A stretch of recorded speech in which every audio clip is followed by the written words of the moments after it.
Bonjour chers frères et sœurs de l'Église de l'I-Jésus. Aujourd'hui nous sommes le vendredi 12 février 2021. Hier nous avons commencé la lecture de Jean 3. Aujourd'hui nous sommes rendus au verset 14 qui nous présente un appel à la confiance, à la foi en Jésus-Christ. C'est un appel à regarder à Jésus. À partir des versets 18 à 21, l'auteur va nous parler de deux catégories de personnes. Regardons tout d'abord les versets 14 à 17. Dans le désert, Moïse a élevé sur un poteau le serpent de bronze.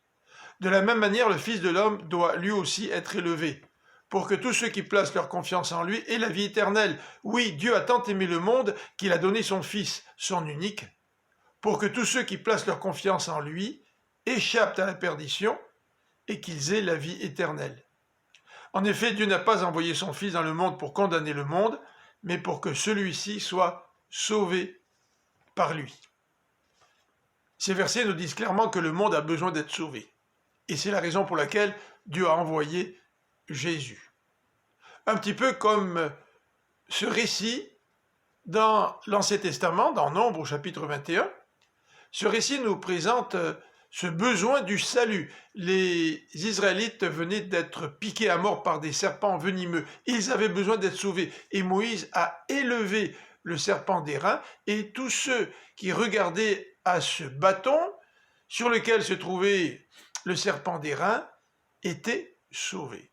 Et de la même manière, Jean nous décrit la nécessité de regarder à Jésus qui est mort sur la croix, pour que nous puissions être pardonnés, pour que nous puissions avoir la vie éternelle et pour échapper à la perdition.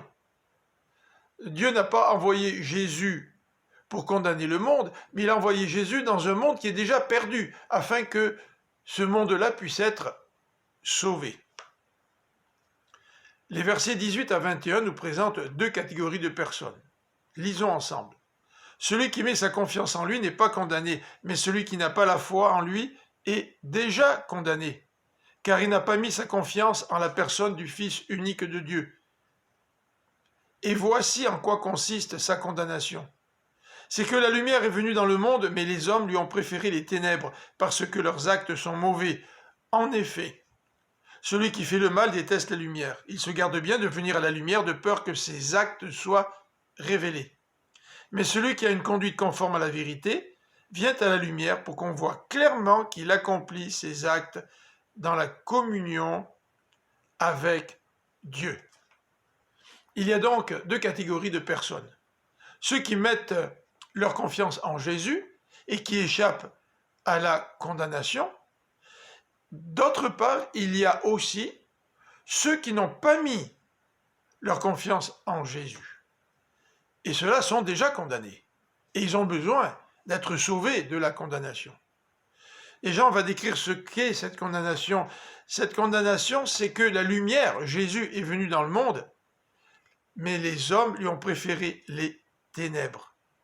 Et ils ne sont pas venus à la lumière. J'espère que vous avez rencontré le Seigneur Jésus et que vous êtes venus à sa lumière, et ainsi que vous avez été sauvés de la condamnation. Je vous souhaite une bonne fin de semaine et je vous donne rendez-vous dimanche prochain pour notre prédication sur la chaîne YouTube de l'Église à 10h. Bonne fin de semaine et que Dieu vous bénisse.